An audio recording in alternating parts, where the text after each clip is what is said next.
Dear students, my name is Rajesh Kapil and welcome to my channel. In this video, I am going to discuss the chapter 2 of class 11 because chapter 1 is not for the examination purpose. ये chapter units and measurements के बारे में है. इसमें हम लोग units के बारे में स्टडी करेंगे, फिजिकल क्वांटिटीज़ के बारे में स्टडी करेंगे. तो फिजिकल क्वांटिटी पे आने से पहले let us talk about physics. Physics क्या है? What is physics? Physics is the laws of nature and natural phenomenon. सालों से ह्यूमंस ने एंड देन साइंटिफिक कम्युनिटी ने ऑब्जर्व किया, थिंकर्स, फिलोसफर्स जो भी लोग हुए और फिर बाद में अब साइंटिस्ट कम्युनिटी ऑब्जर्व कर रहे हैं. Through the observations they came up with certain laws, certain rules which according to which the nature is playing its game. बिल्कुल उसी तरह अगर मान लो कि तुमको फुटबॉल मैच के बारे में कुछ नहीं पता है, तुमको बार बार मैच दिखाया जाए तो देखते देखते you will come up with some rules. हो सकता है वो रूल सबके सब सही नहीं हो, लेकिन कुछ रूल तुम ऑब्जर्व कर लोगे. कुछ रूल हो सकता है गलत ऑब्जर्व करो, लेकिन कुछ दिन और दिखाया जाए तो हो सकता है तुम उसको मॉडिफाई कर दो. तो लॉज भी ऐसे ही डिस्कवर किए गए हैं. पहले कुछ लॉज दिए गए, फिर बाद में ऑब्जर्वेशंस और किया गया तो उस लॉ को मॉडिफाई किया गया. ओके, और ये प्रोसेस चलता रहता है. तो physics is the study of laws of nature and natural phenomenon. अब जब लॉ की बात आती है तो लॉ को हम लोग कैसे एक्सप्रेस करते हैं? Most of the time laws को हम लोग इक्वेशंस में एक्सप्रेस करते हैं. ओके, और इक्वेशंस हम क्वांटिटीज में लिखते हैं. So what is a quantity? In fact what is a physical quantity? Quantity क्या है? जितने भी लॉज हैं हम क्वांटिटी के टर्म में एक्सप्रेस करते हैं. तो हम फिजिक्स को we learn physics by measuring things, और जिन चीज़ों को मेजर कर सकते हैं वही क्वांटिटी है, फिजिकल क्वांटिटी है. So the first term is physical quantity. So what is physical quantity? Physical quantity देखो, किसी भी मैटर से या किसी भी प्रोसेस से जुड़ा हुआ वो प्रॉपर्टीज जिसको हम मेजर कर सकते हैं. अब नेचर में एग्जिस्ट, अगर हम देखें कि यूनिवर्स का कंपोजिशन क्या है, नेचर में क्या एग्जिस्ट करता है, या तो मैटर एग्जिस्ट करता है, this is a matter marker.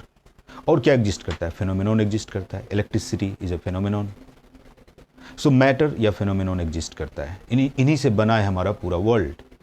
तो किसी भी मैटर या फिनोमिनॉन से जुड़ी भी बहुत सारी प्रॉपर्टीज होते हैं. अब उसमें वो कुछ प्रॉपर्टीज ऐसे होते हैं जिनको हम मेजर कर सकते हैं, और कुछ प्रॉपर्टीज ऐसे होते हैं जिनको मेजर नहीं कर सकते हैं. जिनको हम मेजर नहीं कर सकते हैं उसको हम बोलते हैं क्वालिटी. जैसे अगर हम बोलते हैं वो एक अच्छा आदमी है, कितना अच्छा आदमी है we don't know, there is no number for it. Compare करना हो तो कोई नंबर नहीं है, क्वालिटी है ना. हम बोलते हैं वो ऑनेस्ट आदमी है, अब वो कितना ऑनेस्ट है, there is no number for it. दो ऑनेस्ट आदमी में कौन ज़्यादा ऑनेस्ट, कौन कम ऑनेस्ट, एग्जैक्टली अगर कंपैरिजन करना हो वी नीड नंबर्स. लेकिन जब हम मान लो स्पीड के बारे में बात करते हैं, है ना, तो स्पीड एक क्वांटिटी है. जब हम बोलते हैं कि एक कार 60 किलोमीटर पर आवर के स्पीड से चल रही है और एक दूसरी कार 65 किलोमीटर पर आवर के स्पीड से चल रही है, तो डेफिनेटली बाय दिस नंबर हम ये बता सकते हैं कि 65 किलोमीटर पर आवर के स्पीड से जो कार चल रही है उसका स्पीड ज़्यादा है. कंपैरिजन आसान हो गया. तो मेजर करने का मतलब है चीज़ों को नंबर्स में एक्सप्रेस करना. तो हर वो प्रॉपर्टी जिसको हम नंबर्स में एक्सप्रेस कर सकते हैं दे आर द क्वांटिटी और फिजिकल क्वांटिटी फिजिक्स के लिए. Okay, so the physical quantity is a property. Physical quantity is a property of matter or a phenomenon which can be quantified by measurements. Quantify करना मतलब उसको numbers में express करना. So physical quantity वो property है किसी भी phenomenon से जुड़ा हुआ या matter से जुड़ा हुआ जिसको हम measurement के द्वारा quantify कर सकते हैं, numbers में express कर सकते हैं. Okay? Property which can be expressed in numbers. Okay, हम इसको क्वांटिफाई कर सकते हैं मेजरमेंट के द्वारा. नंबर्स में एक्सप्रेस करने का मतलब यही हुआ कि हम इसको मेजर कर सकते हैं, क्वांटिफाई कर सकते हैं और नंबर्स में एक्सप्रेस कर सकते हैं.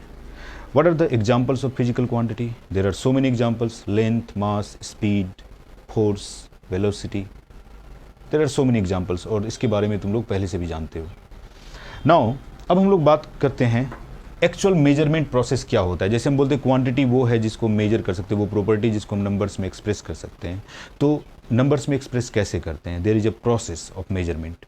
तो क्वांटिटी को जब भी हमको मेजर करना होता है तो यहाँ पे कंपैरिजन टेक्निक यूज़ किया जाता है। कंपैरिजन टेक्निक क्या है, हम उसी क्वांटिटी का एक स्टैंडर्ड वैल्यू पहले डिसाइड करते हैं, ओके, और उसको बोलते हैं यूनिट, उसको एक नाम भी दे देते हैं। जैसे मास, अगर मास को मेजर करना है तो हमने एक स्टैंडर्ड मास चूज़ किया और उसको नाम दे दिया kilogram, okay. So this kilogram represents a certain amount of mass, a standard amount of mass. अब कोई दूसरा मास यदि मेजर करना है तो हम इसको देखेंगे कि ये 1 किलोग्राम का, दिस किलोग्राम का ये कितना टाइम्स है।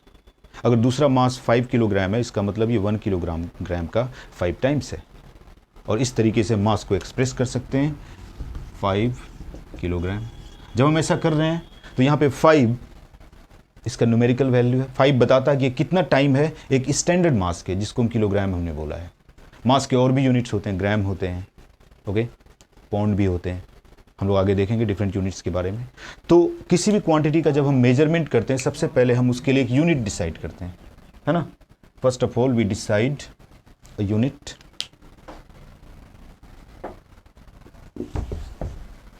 we decide a unit, okay. So unit क्या है, unit is a unique name, unit is a unique name assigned to a standard value of a physical quantity. unit एक unique name है assigned to the standard value of a physical quantity, unique name assigned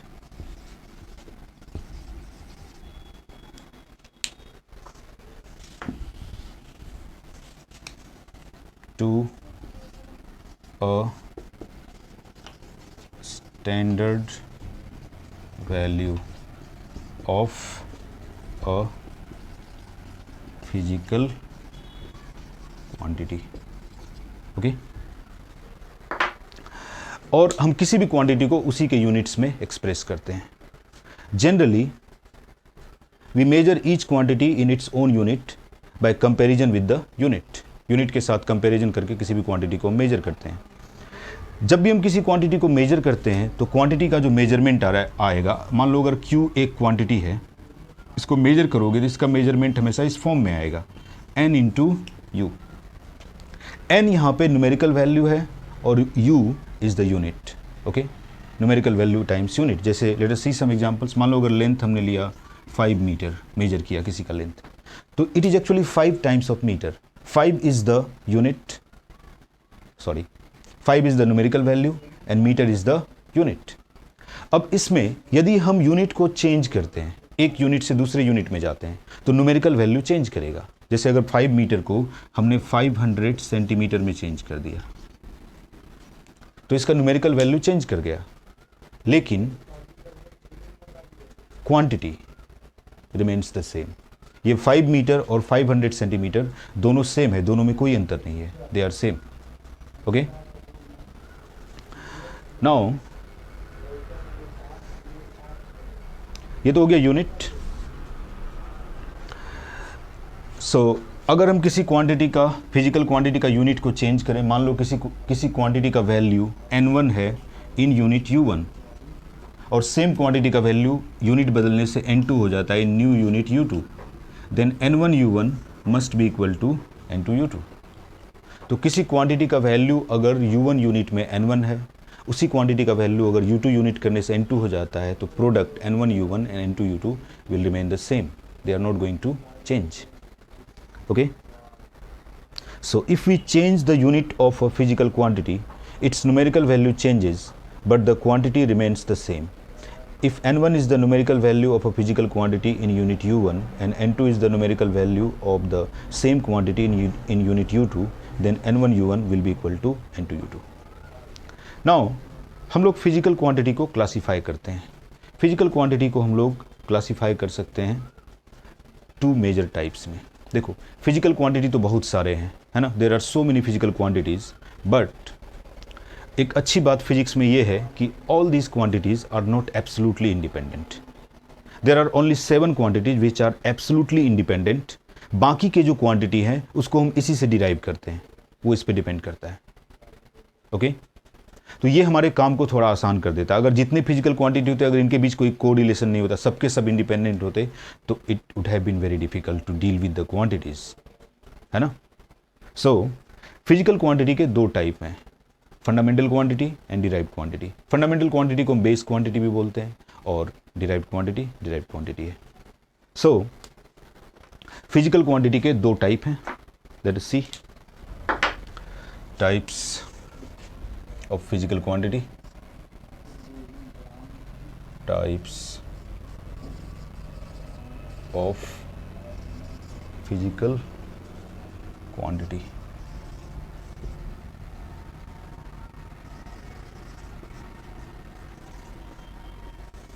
There are two types, fundamental quantity,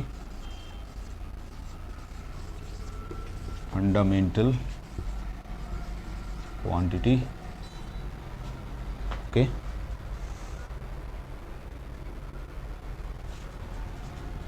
और base quantity.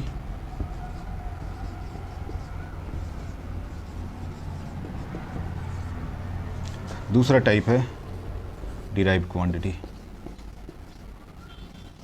Derived quantity. Now what is fundamental quantity और base quantity? Fundamental quantity वो quantity है जो absolutely independent है किसी भी quantity से, उनका एग्जिस्टेंस इंडिपेंडेंट है, वो किसी और से डिराइव नहीं होता है, that exist independently. By international agreement 7 quantity को पिक किया गया है जिसको हम फंडामेंटल क्वांटिटी बोलते हैं। Okay and they are length, mass, time, temperature, electric current, amount of substance and luminous intensity. Okay, so there are 7 fundamental quantities. I am repeating the name again: length, mass, time. Let us write this. First of all, let us see fundamental quantity. So fundamental quantity, the physical quantity which is independent from all the other quantities, is called a fundamental quantity. There are 7 fundamental quantity. There are 7 fundamental quantities picked out by the international agreement, names of which are length,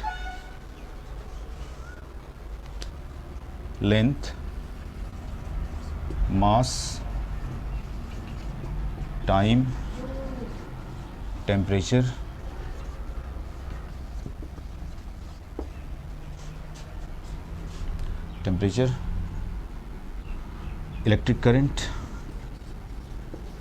electric current, amount of substance, luminous intensity.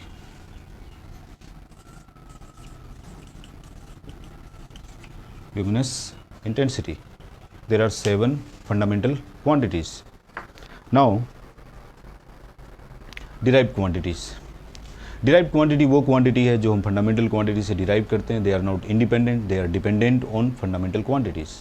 So derive quantity are the quantity which are dependent on fundamental quantities, they are derive from the fundamental quantities. Examples, there are so many examples: area, volume, speed, velocity, force, acceleration, impulse, momentum. There are so many examples. Okay, so derived quantity are the quantity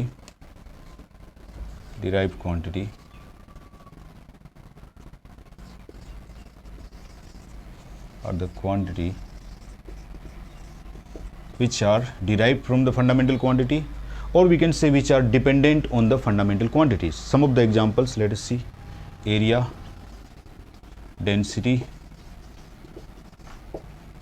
speed, force, momentum,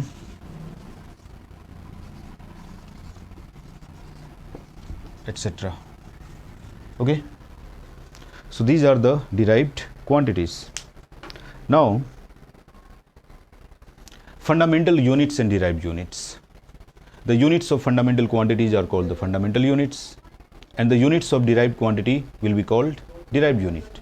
अब fundamental quantity के unit क्या है? There are 7 fundamental quantity, तो उनके जो 7 units हैं they are fundamental units. उसके अलावा जितने भी quantity बचते हैं they are derived quantity, उनके जो units हैं they are derived units.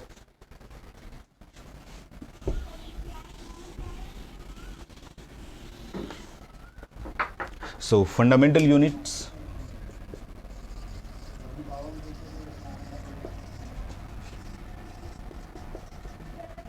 the units of fundamental quantities क्या क्या है? फंडामेंटल यूनिट, लेंथ का यूनिट हो गया मीटर, मास का किलोग्राम, टाइम का second, temperature kelvin,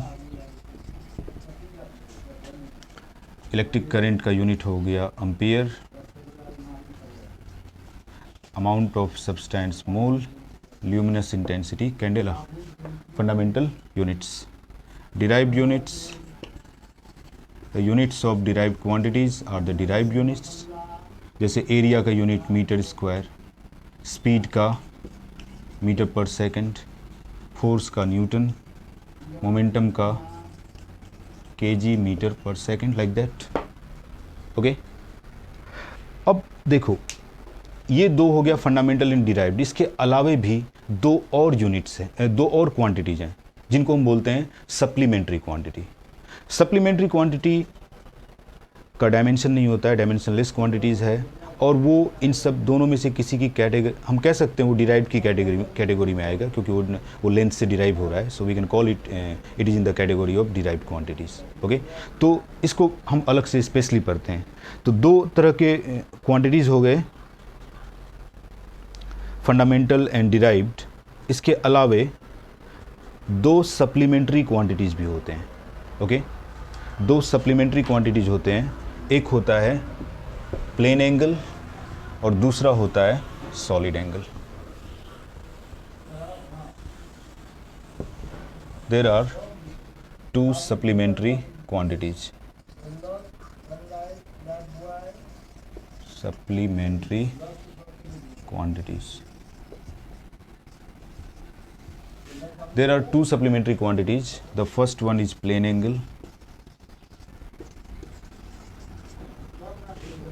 and the another one is solid angle. Okay, now we will see one by one what is plane angle and what is solid angle. Plane angle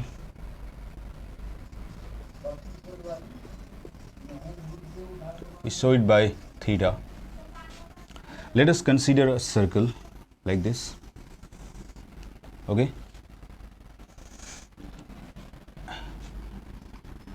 consider the center of the circle and consider an arc AB. Suppose the length of this arc is L. We join these two lines to end points of the arc using the radius. This is an angle. Okay, दो line जब किसी point पे intersect करते हैं they make an angle. और ये plane figure है, एक प्लेन में लाई करता है, इसलिए इसको हम प्लेन एंगल बोलते हैं. इसको एंगल भी बोलते हैं हम लोग. नाउ इसका वैल्यू क्या होता है हम लोग डिफाइन करते हैं. Theta is called the angle subtended by this arc A B at the centre O. Angle subtended by arc AB at center O. Theta हो जाएगा L/R. जब भी हम ये अप्लाई करते हैं तो ये थीटा हमको देता है रेडियन में. एंगल मेजरमेंट के और भी सिस्टम है, डिग्री का सिस्टम है. डिग्री का सिस्टम कैसे आता है? तो 90 डिग्री यानी परपेंडिकुलर के बारे में लोगों को बहुत पहले से मालूम था, क्योंकि अर्लीस्ट सिविलाइजेशन में भी देखने को मिलता है रोड्स परपेंडिकुलरली बने हुए थे, इवन इंडस वैली सिविलाइजेशन में. So people knew about the perpendicular. तो डिग्री का सिस्टम कैसे लाया गया? परपेंडिकुलर को 90 पार्ट में डिवाइड कर दिया गया and one part will be was called a degree. Radian का सिस्टम सर्कल से आया है. Arc by radius is called the radian. ये रेडियन में आएगा. ओके, नाउ अगर हम कंप्लीट सर्कल लें, अगर हम बोलें कि what is the angle subtended by the complete circle, तो जो आर्क लेंथ है कंप्लीट सर्कल के लिए क्या हो जाएगा, 2πr। ओके, कंप्लीट सर्कल के लिए आर्क लेंथ 2πr हो जाएगा। तो कंप्लीट सर्कल कितना एंगल सबटेंड करेगा, 2πr/r। कंप्लीट सर्कल सबटेंड करेगा 2π, ये रेडियन का साइन है। ओके, हाफ सर्कल, और you don't put any sign, that will also represent the radian. हम लोग ये भी जानते हैं क्लास 10 से कि एक कंप्लीट सर्कल 360 डिग्री का एंगल सबटेंड करता है। इसका मतलब ये हुआ कि 2π radian is 360 degree. So pi radian कितना हो गया, 180 डिग्री। ये तुम्हारा रेडियन और डिग्री के बीच का कन्वर्जन फैक्टर है।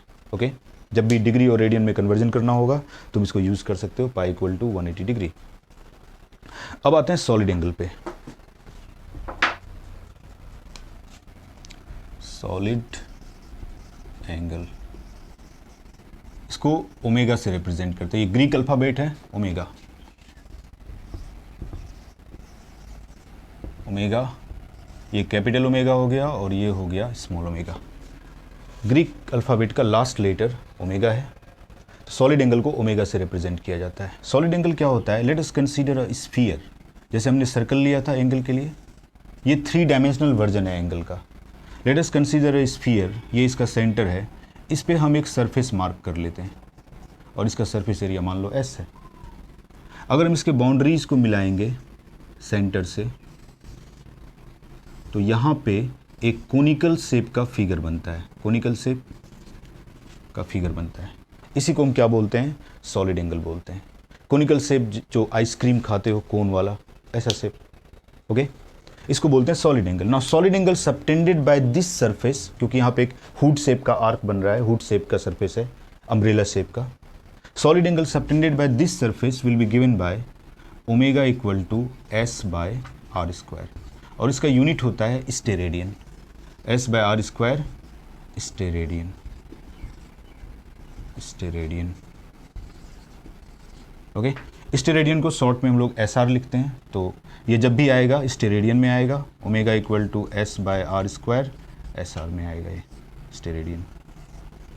ओके, यहाँ भी क्वेश्चन हम कर सकते हैं कि अगर हमारे पास एक कंप्लीट स्फीयर हो तो ये कितना एंगल सबटेंड करेगा सेंटर पे। तो अगर कंप्लीट स्फीयर होगा तो S के जगह पे हम 4πr² पुट कर सकते हैं। अगर हम ऐसा करेंगे तो क्या मिलेगा, 4πr²/r², you get 4π steradian. Okay, so these are the quantities. हम लोग नेक्स्ट वीडियो में आगे के टॉपिक्स के बारे में देखेंगे। अगर तुम चाहते हो कि तुम्हें ये वीडियोस मिलते रहें टाइम टू टाइम, तो मेरे चैनल को सब्सक्राइब करो। Okay, thank you for watching this video till the end.